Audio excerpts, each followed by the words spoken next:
What is going on, awesome peeps? Brent McCluskey here yet again with Electrified Reviews, and today we are reviewing the Vtuvia SF-20H folding front suspension electric bike.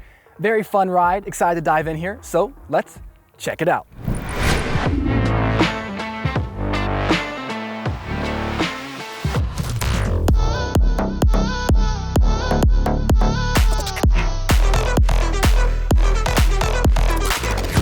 The Vtuvia SF-20H is a fat tire folding electric bike with a wickedly torquey motor, a high payload capacity, and a super low standover height.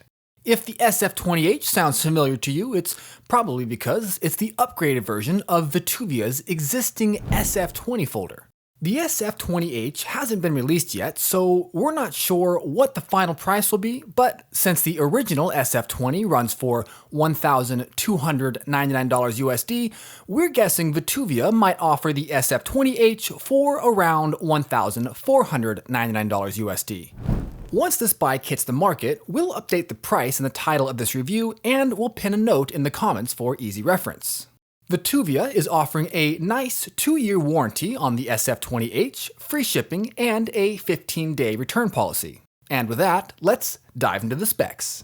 The SF-20H has a Vtuvia branded rear hub motor, and while there isn't any specific markings on the motor to denote wattage, I'm confident this is a 750 watt motor, and boy is it torquey!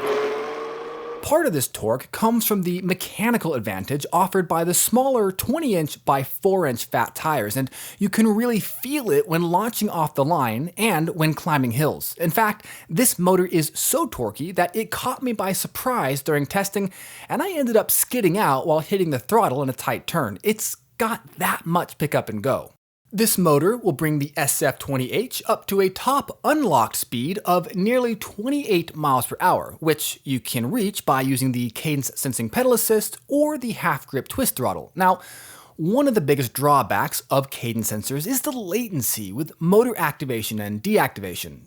It can take a few seconds for the sensor to detect the rotation of the cranks, and that can make starting from a dead stop, while in a high gear, well, somewhat difficult. But thankfully, the SF-20H's throttle is live from 0 miles per hour, so you can just use that to override the cadence sensor until you pick up some speed.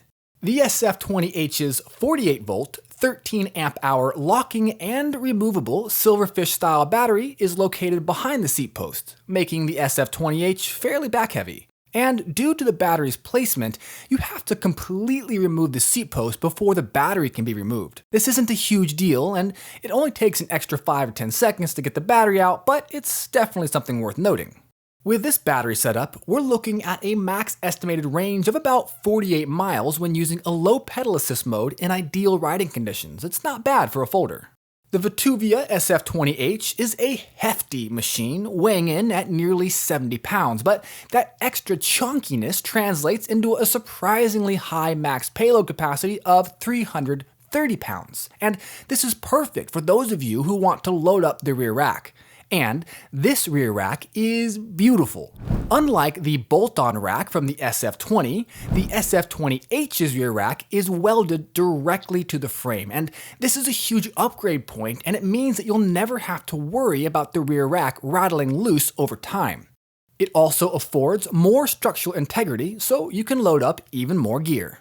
The SF-20H's step-through frame makes mounting the saddle incredibly easy, and it allows for placing both feet flat on the ground without having an issue. Folding the SF-20H is remarkably easy as well, and it takes under a minute to go from unfolded to folded. In fact, let's take a look at just how easy folding the SF-20H really is. Alright, so this is my first time trying to unfold the Vtuvia SF-20H, so we're gonna get this on camera, see how difficult it is, see how long it takes me, and that way you guys can kind of judge for yourself to see how long it might take you. All right, so obviously we're gonna have the first latch here. Oh, that is definitely latch tight. Oof, that's good, you do want that.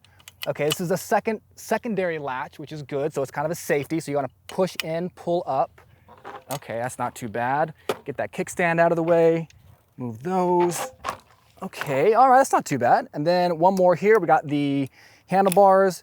Pop that. Okay, that's honestly, that was a lot easier than I thought it was gonna be. So what was that, 10 seconds? Not too bad. All right, there we go. One of the things I particularly appreciate about the SF-20H's frame is the frame locking mechanism. It's a dual-stage locker with a safety latch, so even if the compression lock somehow comes undone while riding, the frame should remain locked in place. The locker on the handlebars, however, is only a single-stage locker, so it's not going to be quite as durable, and this means the SF-20H is going to be fine for some light off-road use like cruising around campsites, maybe hitting the beaches, tackling some easy green trails, stuff like that, but we don't recommend hitting any major jumps or competing in the Red Bull Championship, even though the SF-20H does have front suspension forks.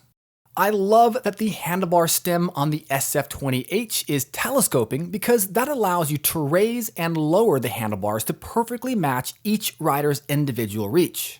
The handlebars also have a quick release clamp as well, and that allows them to be easily rotated in the field. So if you're riding and you don't like the position of the grips or the brake levers, you can fix that in about 10 seconds.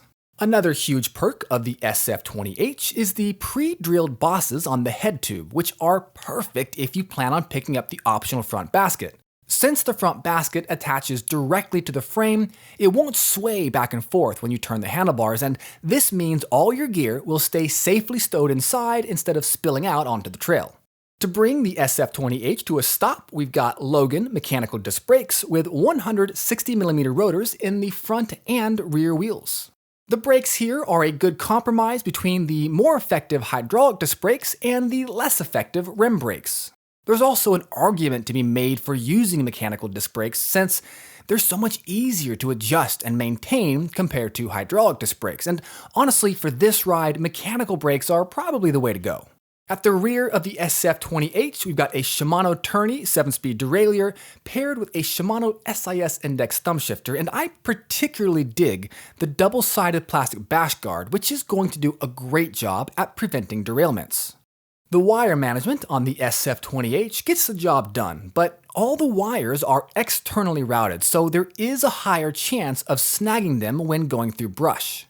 On the handlebars, we've got the highly visible grayscale LCD display on the left and the SIS Index thumb shifter and half-grip twist throttle on the right.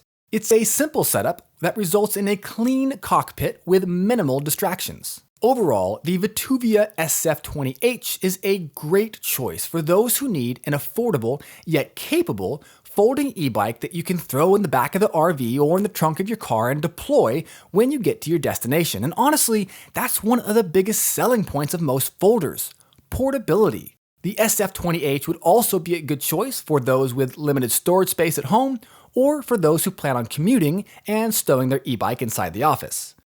Alright, my fellow e-bike friends, that is it for the review of the Vtuvia SF-20H. Now, let's take it out for a ride.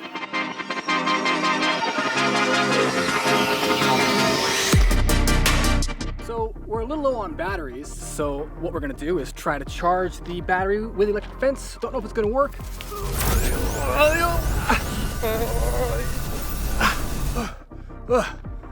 Alright, we're fully charged. Let's roll.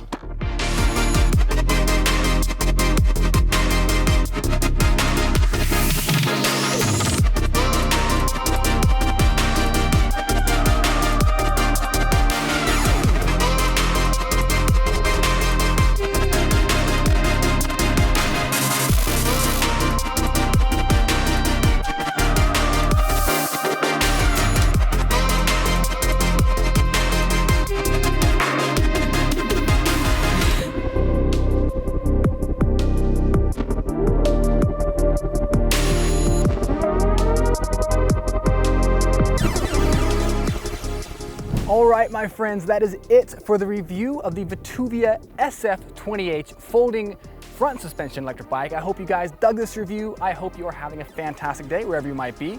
If you could take a moment to like, comment, and sub to this channel, it would be fantastic. It would help us a lot, and we would just really appreciate it. Also, if you have any questions or comments, you can leave them in the comments below, and we'll get back to you as soon as we can. Thank you guys so much again. Hope you're having a great day, and catch you next time. Peace.